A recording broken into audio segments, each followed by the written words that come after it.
Välkomna till internationell författarscen i Göteborg. I do this once again, but welcome again, Rebecca. Thank you. Clifford. And we're going to talk about your book. And actually, I think it's so nice to hear a piece of the book, just to let the audience get the feel of the style and what's it all about. Absolutely. And I've got the English the English version. It's got a very different cover, right? I wasn't sure about this when they sent me the first mock-up for the cover. I was like, it's very bright. It's like a Caribbean street party or something. I'm not sure this is appropriate, but actually, it's growing on me. So yes, I think it's very nice to be read to. So please allow me to read to you. This is from the introduction to the book. Young children's experiences shed light on a question with profound repercussions. How can we make sense of our lives when we don't know where we come from? Because their pre-war memories were indistinct or even non-existent, and because there was often no living adult able or willing to fill in the key details of their earliest days and years, these child survivors often faced a decades-long struggle to assemble the tale of their origins, a simple but essential act of autobiography, fundamental to identity. If you can't recount the story of your own family, your hometown, or your formative experiences, how do you make sense of your childhood and its impacts? What work do you have to do to explain who you are? Most of us take for granted that we can make at least some sense of our childhood memories. We do not often stop to think of this as a privilege. At its core, this book explores what it means to grow up and to grow older when you don't have that advantage and are forced by your circumstances to weave the story of your past from scraps. It is a book about the Holocaust, but more fundamentally, it is a book about the history of living after and living with a childhood marked by chaos. Most of us can tell the story of our lives from the beginning through to the present because others have helped us build the narrative.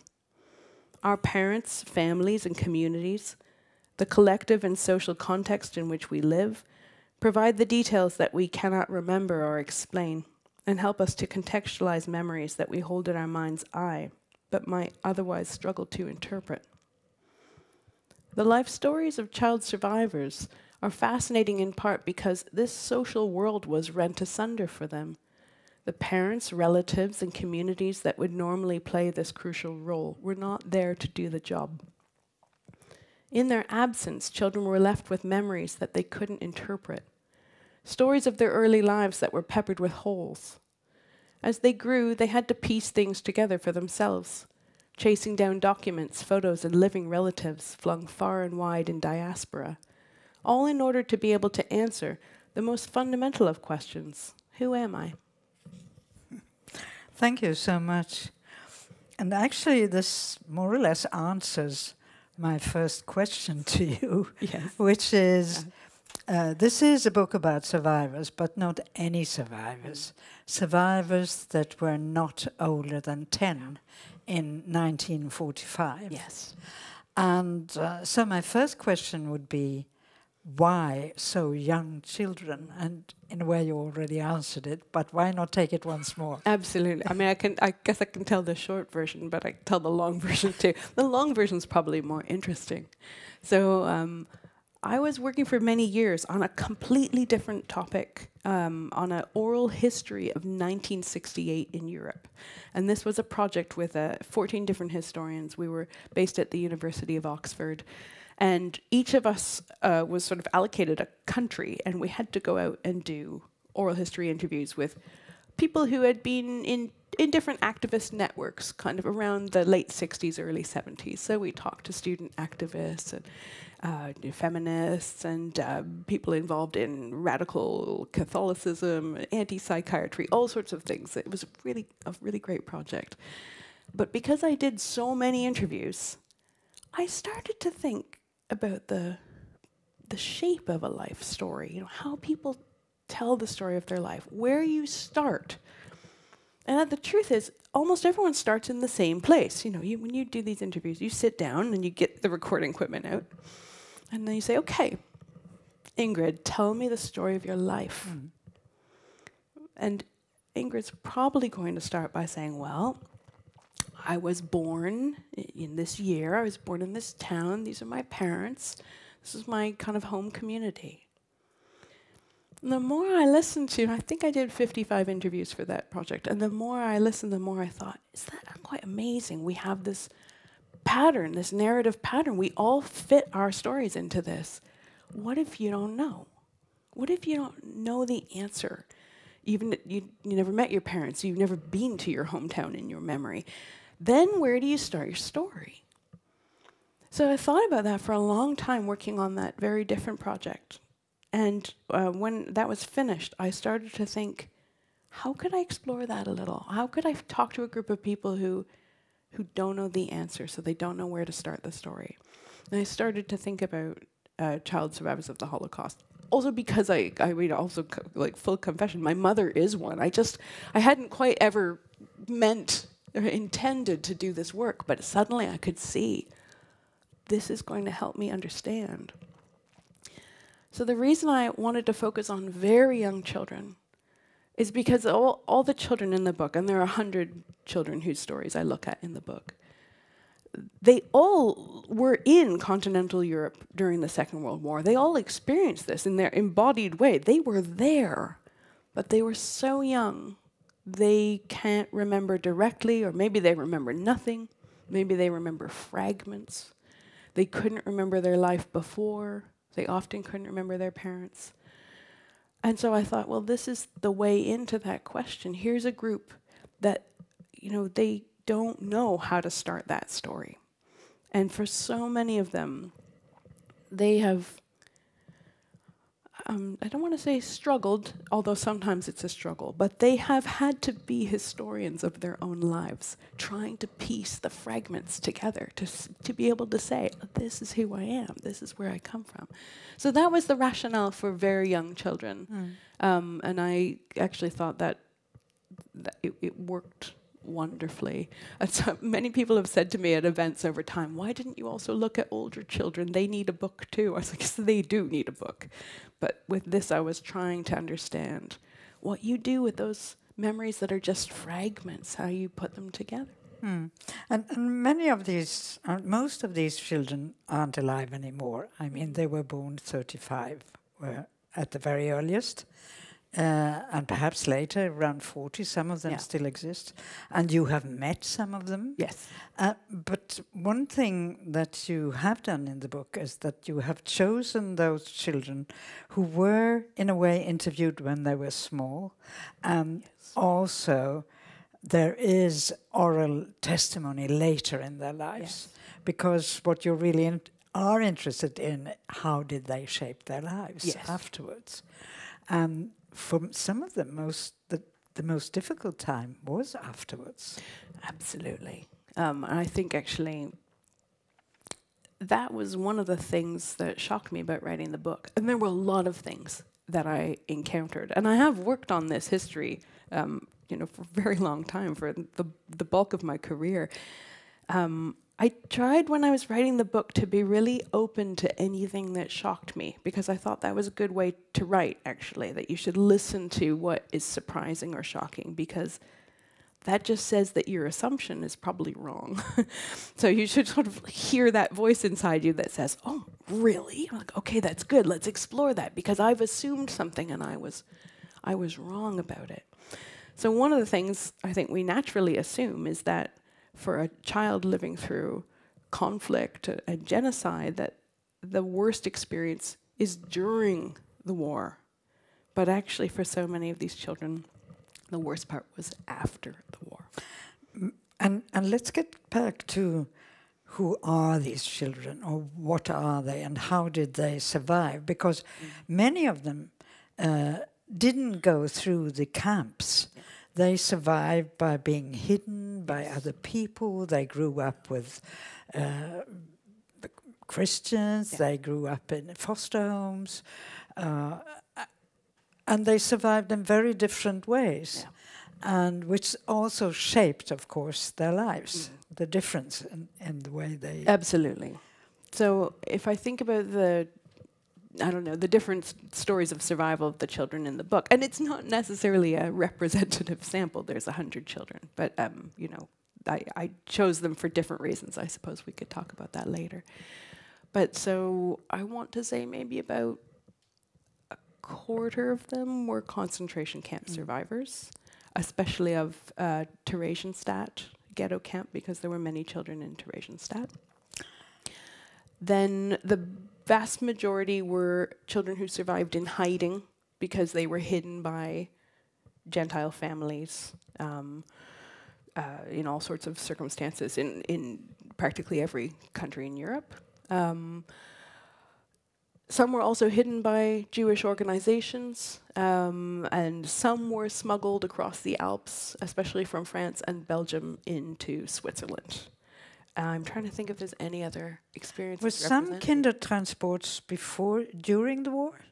That's an interesting question. Yes. Yes. So there is one woman, I think, and I didn't end up writing much about her in the book, but she has an incredible story. Yes, she was on a kinder transport. She was in France with her family. She was a Jewish aid organization smuggled her and her family across the Pyrenees into Spain. Of course, Spain was neutral. From Spain, they were taken by the Quakers, by the American Friends Service Committee, through Portugal, and then she managed to... I'm trying to remember the story. Her mother got to England. She was sent separately to the United States and lived in Philadelphia. Those numbers were very small, but that did exist. One thing is, of course, that almost all of these children were from Central Europe or from France or from Holland or ever, but they ended up in the States and in England and in Canada. Yes. So some of them had to change language, forgot. So that was a deliberate choice I made. Yeah. The children, in terms of, if you look at what countries they came from originally, pretty much every country in Europe. Where they end up, all the children in the study, I looked only at those who left Europe at the end of the war. So there's nobody in the book who stayed. And that was a deliberate choice as well, because I had this idea that there's a kind of double dislocation in first losing your place of origin and then secondly being thrown into diaspora. And there's that extra complication of having not just sometimes to learn one more language, but maybe to learn multiple languages in the steps. And we know that there's a connection between language and memory. So in terms of piecing together the fragments of a young child's memory, it becomes more complicated when there's linguistic changes along the route. So it was partly just to narrow down the choice. I made that was one of the parameters. So I decided I would only look at children who were 10 or younger. In 1945, I would only look at those who left Europe. The majority left Europe. I think those were the main parameters. And then the second chapter of the book, or the third perhaps, is called The Adult Gaze. And that, of course, is one of the shocking chapters, to me shocking, because you imagine that young children who survived, then some way they got a new life in some good way. And then it turns out the expectations of the adults differ very much from the feelings of the children, as you describe it.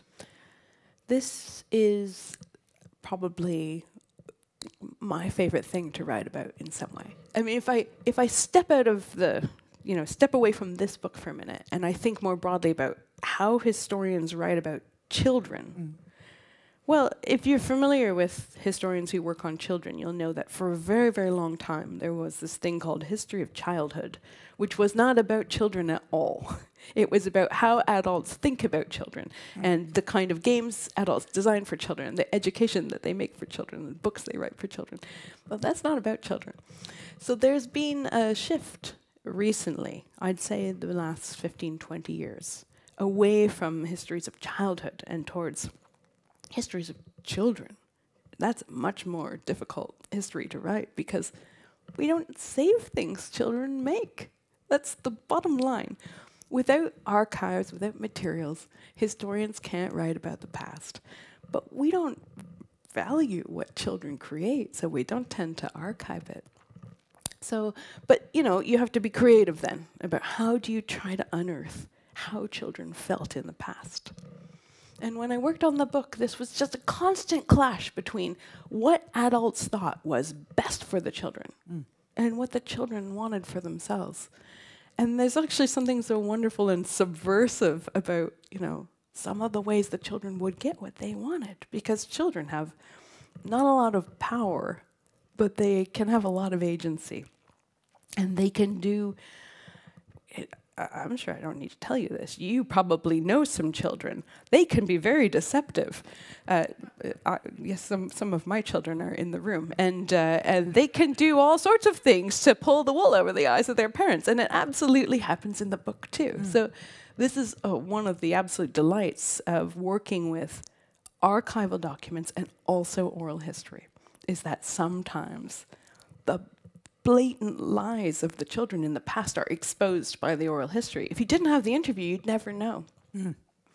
This comes up a lot around immigration schemes that were only for orphans, because there was a lot of them. In 1945, 46, 47, there was a scheme to Britain, there was one to Canada, which is my country of origin, one to South Africa, one to Australia. And these schemes were only meant to be for orphans. So children were very adept about lying about the survival of their parents, which I think we can find shocking, but that was a way to get out. And it really, in the documents from the time, you're looking at these documents from 1947, I've got a wonderful case where a boy that I talk about in the book, Robert B., he, in the documents, as you read them, you think, okay, here's Robert who came to Canada with his aunt. And then as you read on, you realize that the agency who helped bring him to Canada, they stop talking about his aunt and they start talking about his aunt because they are getting suspicious. But it's only in his oral history recorded sort of 40-something years later that he reveals. Of course, he was never with his aunt. He was with his mother all along. They were very careful about kind of how to deal with that situation. Because she could not emigrate. If Absolutely. she could not come. So only if he said that she was not his mother. That's right. Yeah. And of course, children learn how to walk the walk and talk the talk. That's right. They're great at it. To be able. But I was always thinking about something that doesn't shock me. I think emigration is always a good time to get a new life and sort of cook up a new story. But I was more shocked about the difference in how adults treated these children. Yes. Of course, they were all filled with good intentions, but they were very different. And you describe a difference between French carers who were more into a collective way of treating children, good for them to live in collectives, whereas the Anglo-American psychologists, they were sort of into it was best for kids to live in small families. And there's a clash here. And absolutely. This is a really interesting part of the book, and I'm not the only historian who's written about this either. So we do find more, certainly in the French case, but also actually if you look at Eastern Europe, an idea that it's best for children to live in collectives. And so you have some really incredible orphanages, for example, in the French case, where children are very happy. They have wonderful memories. And this was another thing which I found incredibly shocking, how happy the memories of the orphanages could be compared to the memories of being returned to parents who had survived. That was very, very hard for me to accept. Because I think we all want to see a child returned to her or his family as the happy ending. But actually, for so many of the children, the orphanage was the happy ending, because there they were cared for in a loving environment that wasn't financially constricted the way so many families were after the war. And they weren't traumatized. I mean, some of the carers were, but all of them weren't traumatized. I'm especially thinking about a home called Taverny in France, where the carers were very young, and some of them had experienced terrible things during the war too, and the children don't remember so much. But one of the carers, a young girl, she tells them bedside stories about what she experienced during the war. And the children, they are so fascinated. Whereas your Anglo-American psychologist would say, don't make the children remember the terrible things. Well, do you know, now, I don't want to jump ahead and start talking about the book I'm working on now, but it does overlap a little bit. So there's this wonderful but also insane story about Taverny. So this is, there's 100 children in the book, but some of them are kind of my superstars. So their voices come out a lot more. So this is one of my superstars, Felice. She comes out a lot in the book. We've just been emailing each other, actually. And she was in Taverny. And like so many other children there, she loved it. And she loved the young woman who cared for her group of girls, Hélène. And Hélène had been in Auschwitz, I think, and she had this story about being taken on a death march. And she used to tell the children the story as a kind of bedtime story. The story about how there was a girl on the death march who just couldn't go on anymore. And so the Germans shot her. And that was the bedtime story. And the way Felice tells it, she's like, we had just listened, like, wow, that's great. And I'm not sure what the children were hearing in this story. Hélène, the young woman, she later, I have an oral history that she did as well, and she said, I wanted the children to know what you have to do to survive.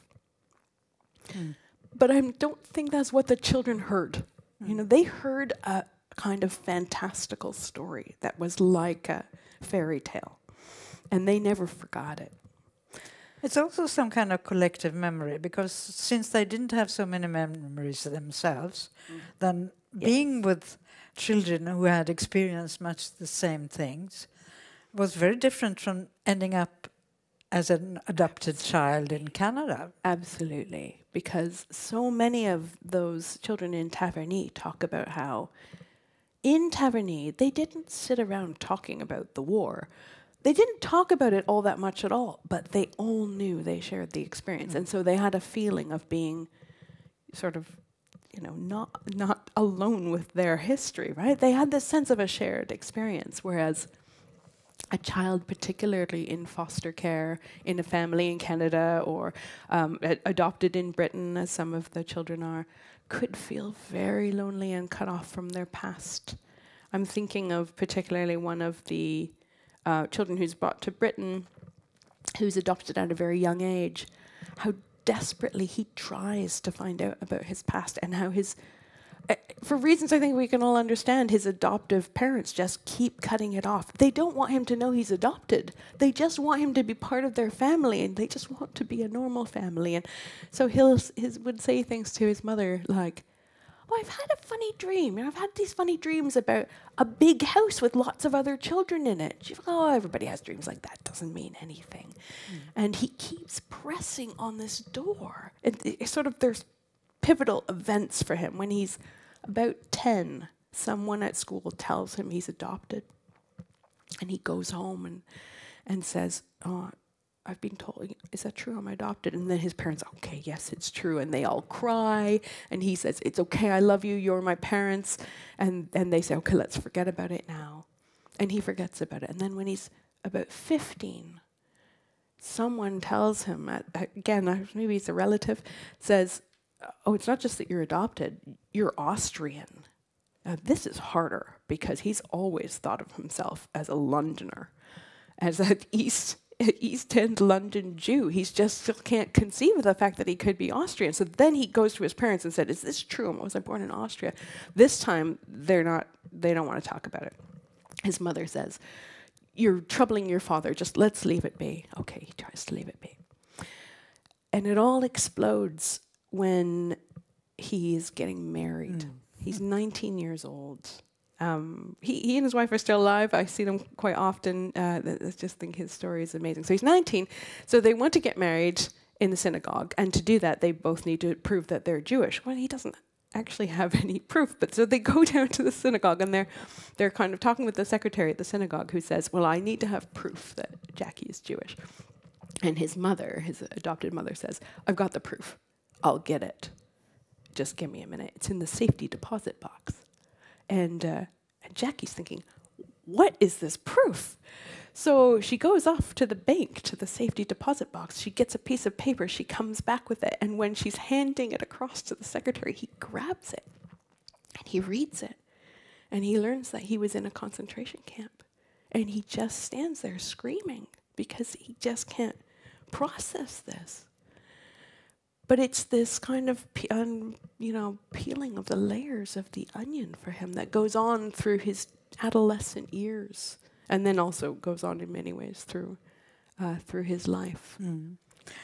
This book is really also very much about memory and what memories are, and also the urge to remember and the urge to forget, and who urged who to do what. And it's in a way, you say that it's a fact, a Freudian fact, that children don't remember anything before the age of 3 or 4. I don't, for sure. But of course, I think I remember everything because I've been told what happened and who I was and where we lived and where I was born, what you said. But these children, some of them are really sort of forced not to talk about it because it was something grown-ups then thought was good for the child. Yes. There's a kind of blanket assumption that I'd like to think we don't have anymore, that unlike an older survivor, certainly an adult survivor, but even an older child survivor, these younger ones, they would be sort of blessed with forgetting. So they'd be able to just move on with their lives. So there's this whole language around the children being lucky. They're so often being told, the lucky ones. You're in fact, that was the original name I wanted to use for the book, the lucky ones. And then I thought, you might not be able to see the irony. Like, they're constantly told, just forget about it, because you're lucky you survived. And so they sort of imbibe this, and then they struggle with it as they get older. In what sense was I lucky if I'm the only person in my family to survive? How is that luck? But then, even to this day, many of them will still say, but of course I am lucky. I did survive. So there's an assumption around children being able to leave their past behind. And I think one of the things that just emerged very clearly for me in working on the book is that no one can leave their past behind, not even a small child, because you can't put together the story of who you are without understanding your past. And to ask a child to just forget about it and move on because they're lucky enough to be able to forget is a kind of, failing agenda that will constantly just bring that child back through their entire lives to asking, who am I again and again, till they get some answers. There's a famous home for displaced children in England where Anna Freud was active. And tell us a bit about that, because that's another shocking part of the book. Okay, I don't want to get carried away with this, because I am actually now writing a book specifically... Anna Freud, of course, for you, those of you who perhaps not know, was Sigmund Freud's daughter.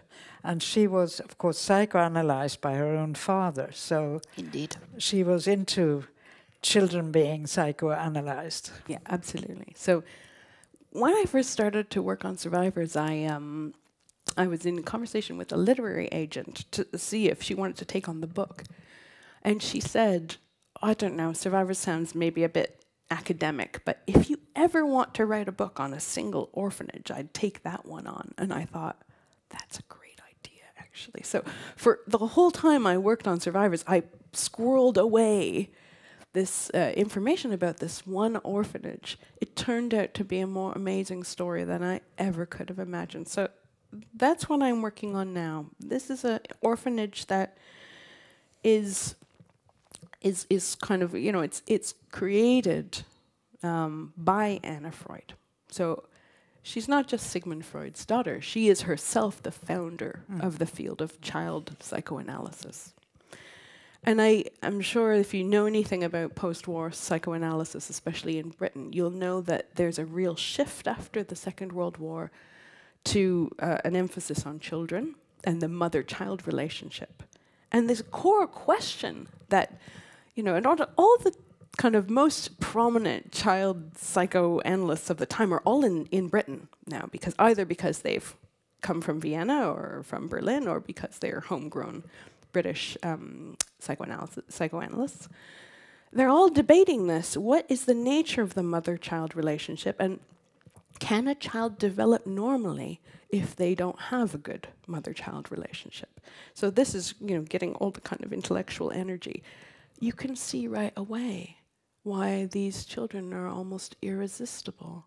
They've never had a relationship with their mothers. The very particular group that end up in this orphanage. Children who survived Theresienstadt who are very small.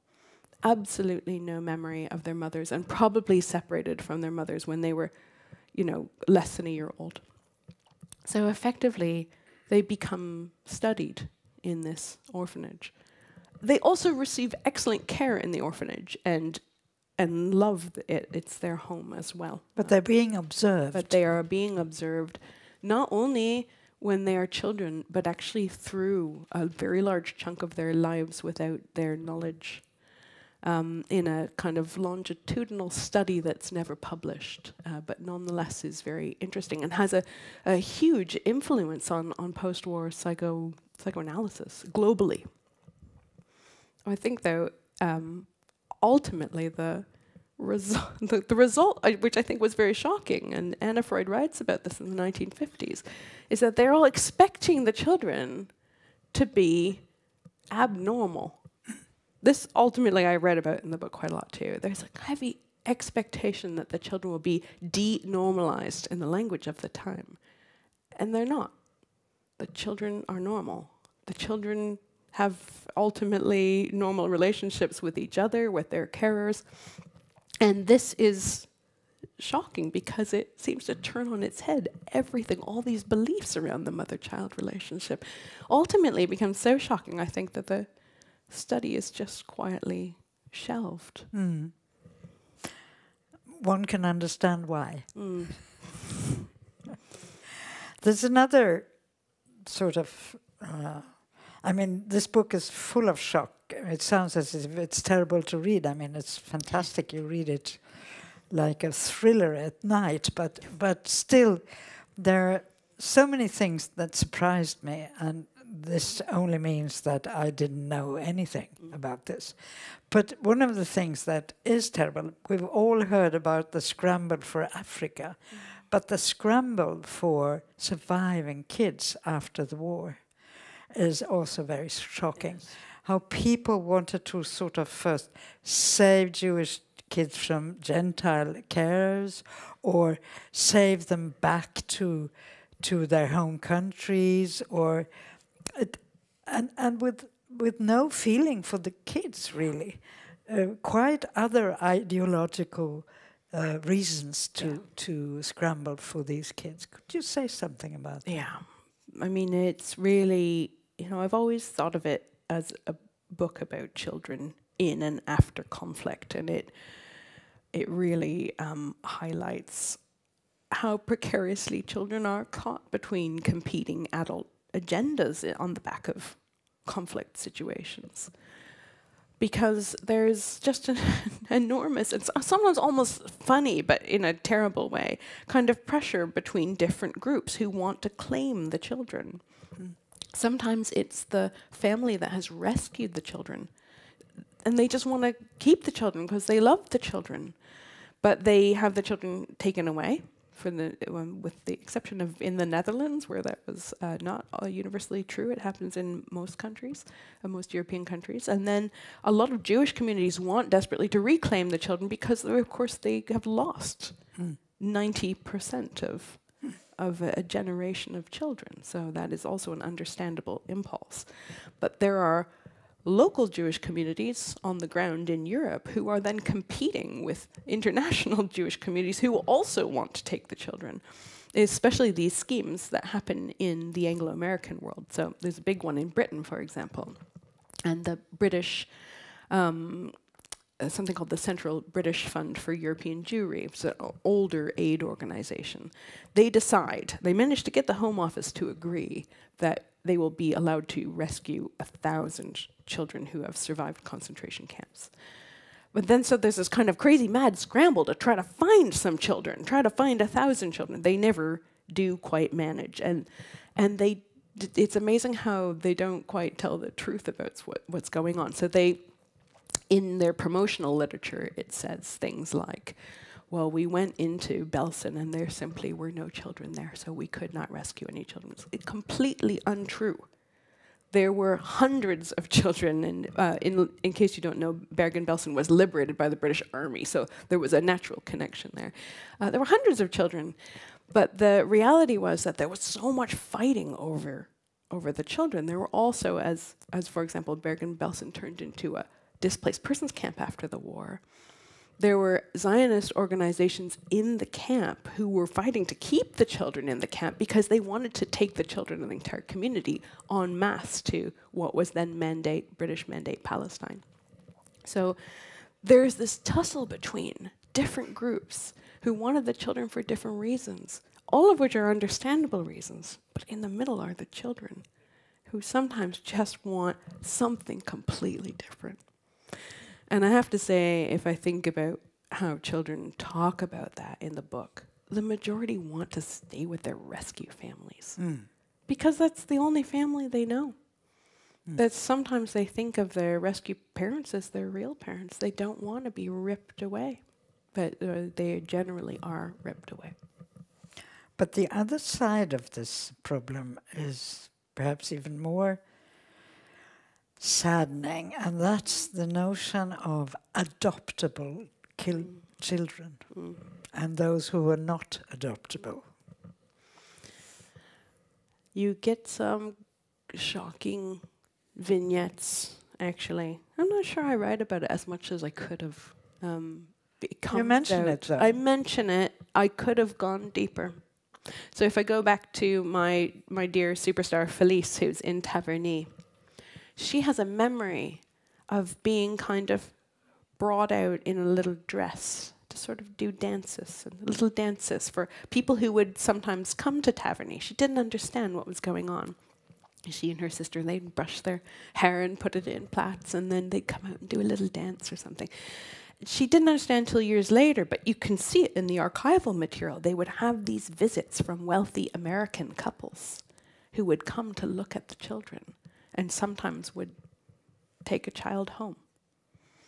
This idea that the children were there to be taken, but also that the orphanage staff were thinking, well, we need to make them cute. You know, the cute ones will get taken.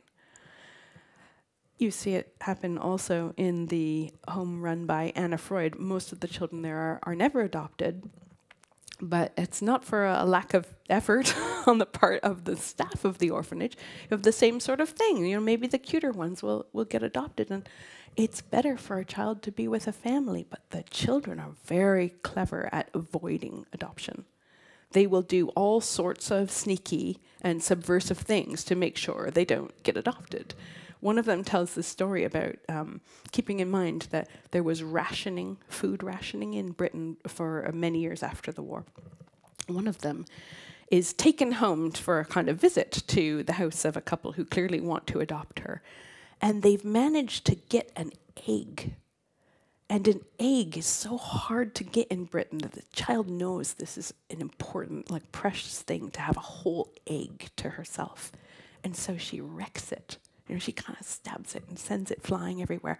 And the family are looking at with horror at her wrecking this egg. And she's just like, I will not be adopted.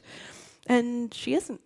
She isn't adopted. Most of them find a way to avoid adoption because they want to stay together. And this is so interesting and so unexpected in a way, because many of us think like Anna Freud thought. Yeah. It's better for children to live in families and hopefully with their own family. But this is, of course, you write a lot about being reunited with their true parents, surviving parents, and how difficult that could be because they were so traumatized, the parents, and had so great difficulties. And this is, but you, since you write about children who move to either the States or England or Canada, they must have gotten their parents there too. So you don't have many of those in the book. You know, there were some that I always felt guilty didn't make it into the book. And there was no good reason for that. It was just the editorial process. It would have been the longest book in the world. So we just kept cutting things out. And there is a wonderful story that I've always been sorry didn't make it into the book, but it is of this girl actually I mentioned earlier whose family was brought from France across the Pyrenees to Spain, then to Portugal. Then she's taken to a wealthy family in Philadelphia. She's so little. She doesn't really realize what she's been through. She loves the family in Philadelphia, and they're also very wealthy, so they have a very big house. They've got maids. They've got a kind of opulent lifestyle. And she lives there until the end of the war, and she thinks of them as her family. And then at the end of the war, possibly even like later, more like 1946, the aid organization says, well, actually, your parents are both, they're alive, they're in London. We want to send you back to them. And she doesn't really realize what's going on, and she's only still very small, so she gets sent on a plane to London to meet these parents. She cannot remember at all. She shares no common language with. She's got all these trunks filled with her dresses and her like stuffed teddy bears and stuff. Her parents are living in a tiny, what in Britain you would call a cold water flat, a tiny apartment with nothing but cold water, with maybe, you know, like the toilet outside, and there's not room for all her trunks. And her parents are so happy to have her back, and she's just thinking, I don't want to be here. And she has this memory that her mother tries to go to hug her, and she stiffens up, like, don't touch me, I don't know who you are. But the really heartbreaking thing about her story is that her parents are trying to get this right. They're struggling. And so they decide that she clearly, half her heart is in Philadelphia, so they'll let her go back and forth. So she actually spends her entire sort of the rest of her childhood and her adolescent years going back and forth, Philadelphia, London, feeling like whenever she's in London, her parents make her feel as if the Philadelphia family don't count. And whenever she's in Philadelphia, they make her feel like the London parents don't count. Until she feels so estranged from both of them, she's totally lost. That is actually a story I regret some ways not putting in Joan's story, because it really exposes how difficult it is to go back to a family you don't remember. But from all that, you have so many stories, and I have some favorites, but which one is your favorite? It's Felice, my superstar. I'll tell you about Felice. Because I wrote about her for a blog post for Yale University Press recently. So they had their 50th anniversary, they were featuring 50 books. And they wanted me to talk a little bit about writing survivors. And I thought, I want to talk about the honest fact that when I started writing it, I had no idea what kind of documents I could use to tell the story I wanted to tell. And I was lucky enough to have a 6-month sabbatical at the Holocaust Memorial Museum in Washington, D.C. And in my first week there, and I'm so embarrassed to even say this, but it is true, I went in and the librarian, very, very clever librarian, asked me, Rebecca, what do you want to find? I was like, I don't know. I don't know what I want to find. And I thought about it. I was like, well, okay. Do you know what would be perfect? It would be a collection of documents that would allow me, maybe like a personal collection, somebody's individual collection that would allow me to dip into their life at different points so that I could see what they were thinking or feeling about their past when they were 21 or 35 or 42 or 70, just so I could start to put together a picture of how do we look at our past differently through our lives. And so Ron Coleman, the librarian, he's like, well, okay, let me see what we got. So he went and he searched the catalog and he said, I think I've got something. He came back with a box. And so, okay, I opened this box. And it was a donation, a personal donation from a woman named Felice Zed, who had included her parents' letters that they had written from the Gurs internment camp in the south of France before they were sent away to their deaths. And then photos of her with the woman who rescued her, who she loved so very much. Photos of her in Taverny, because she was taken away from the woman who rescued her and she was put in the orphanage at Taverny. She was also very happy in Taverny. Correspondence she had later written to her rescue mother. And then later, when she was 21, a picture of her going back to France and finding the family again. And then when she was 28, going back to her hometown of Waldern in Germany to discover she really couldn't remember anything about it. Then there was a memoir. Then there was another memoir. This is amazing. I can put together Felice's whole life. And I can dip in and I can see that when she was 21, she still didn't understand what had happened to her. And when she was 28, she still didn't understand. And when she was 42, she still didn't understand. But by the time she was 65, she was starting to understand. It had taken her 65 years. And so I went back to Ron Coleman, the librarian. I said, this is what I want. Bring me more of these. So you can probably guess that there was nothing else like that. That was the only box. But it showed me how to do it, actually. It allowed me to see how I could pull those pieces together for myself. That's a very nice story. Not so sad. She's my favorite. 65 is... still good. She's 84. We've just been emailing back and forth. I think she's probably at the point now where she realizes she's learned everything she can learn. And she's made sense of it in a way that works. I'm sure we have a lot of questions from the audience. Your book touched me in infinite numbers of ways, and I read it in order to come here tonight, so I probably read it a bit too fast. And early on, you talk about the Buchenwald boys, and then I sort of lost them in the rest of the book. Is that could you tell the audience? The Buchenwald boys, yes, yes. Thank you, because I forgot to talk about them. They're so interesting, little revengers. The truth is, I don't think you lost them from having read quickly. I don't actually talk about them much beyond there's a point in one of the early chapters where I look at their story as partly as a way to getting into the situation in the French orphanages. I don't talk about them very much because the vast majority of them are older.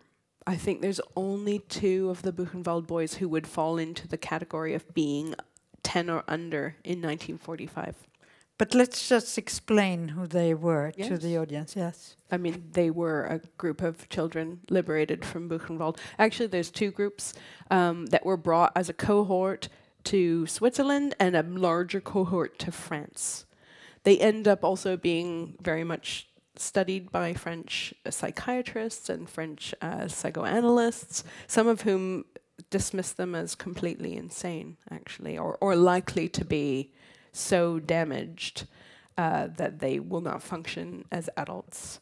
they go on to function as adults. One of them is the writer Elie Wiesel, who you probably know his work.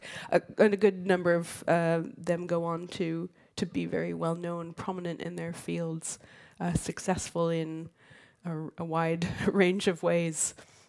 I think it's a really interesting case because when they did arrive in France, they were wild. And some of them have memories of doing violent acts of revenge, which are then sometimes later sort of whitewashed out of their own life stories. Then there's a lot of fear around the Buchenwald boys. But there's a young woman who elects to work with them, and she just has confidence in them. She trusts them, and they start to respond to her trust. She does this wonderful thing, which I think I might describe in the book. She lets them walk into town and have their pictures taken because they can't believe they're alive. And the photograph is like, I'm alive, here I am. So she lets them go and do this thing of having their picture taken in the photo booth in whatever the local town is by a photographer, so that they've got this proof, here I am, alive. So they are really a fascinating group of incredible individuals, mostly teenage boys, as indeed most children who escape conflict are. And most child refugees are teenage boys today, too, and it was true then as well. But she does something, this woman, that is also interesting. She lets them create their own society, so to speak. Yeah. Yes. And she isn't alone, so she lets them do things like choose how they will organize their rooms. The idea is to let them have an example of democratic choice, because there is a lot of assumptions around children who survive camps that they have been, the language of the time says, tainted with Nazi sadism. So that the behavior of the Nazis will have somehow washed off on the children and have made them savage. And so she wants to bring them back to democracy, basically. So she lets them elect how they will organize their rooms, how they will run the orphanage, so they can have a feeling of participating in a democratic process. This also happens in the British orphanages, including the Anna Freud one. I don't say it was a bad orphanage. It was an amazing orphanage, but the other side is true as well. One is about actually the identity issue, because I don't think you've mentioned it. I didn't. But Not yet. this is of interest to me, and because the children were hidden and then saved, and they came to different. They were actually hidden in different environments. I think about children who survived in Poland, hidden by nuns. Yes. And maybe for years they were really living in isolation and being taught to be Polish Catholics. So it would be interesting. It would be very interesting to know how children who grew in who were hidden and then brought up in different environments, what happened to their identity. I think especially about their Jewish identity, but maybe even identity. In general speaking. I can definitely speak to that because it comes up a lot in the book. And it's also an issue that, if we look at 1945, is a very hot issue for the adults involved in trying to help the children as well. Is what do we do, especially about children who have completely forgotten their Jewish identity? How do we sort of reclaim them for Judaism? This comes up in the conversations of the aid organizations a lot. And in 1946, the Jewish Joint Distribution, the American Jewish Joint Distribution Committee, which is a huge aid organization providing a lot of the funding for these orphanages, they actually do something incredibly sort of future orientated. They send a psychologist to talk to children in DP camps and to write up a report on the psychology of children in DP camps. So he is a psychoanalyst actually named Paul Friedman. He goes to different camps and he interviews children. And he notes in many of the camps that the sort of youth leaders who are like the young adults who are sort of with the children every day, they really think that the children have sort of rediscovered a Jewish identity. But Paul Friedman notices that actually the children are hiding crosses under their pillows. And he says to sort of one of the leaders of this, leaders of the youth group in the camp, I don't think they've come back to their Jewish identity. I think they're hiding their crosses under their pillows. And she's like, oh, it doesn't mean anything. He's like, I think it means something.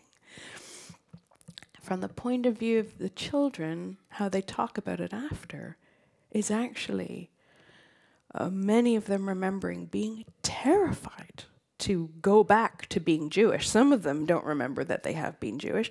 Others only remember that it was dangerous to be Jewish. Why would I want to do that again? Mm. You pay with your life for that. And I think if I look at the 100 children in the book, there's a lot of different roads. Some call themselves Jewish, but not in any religious sense. Some go deeply back into a religious Judaism. Some swing in all sorts of different directions and don't think about religious identity, nor does it seem to trouble them very much.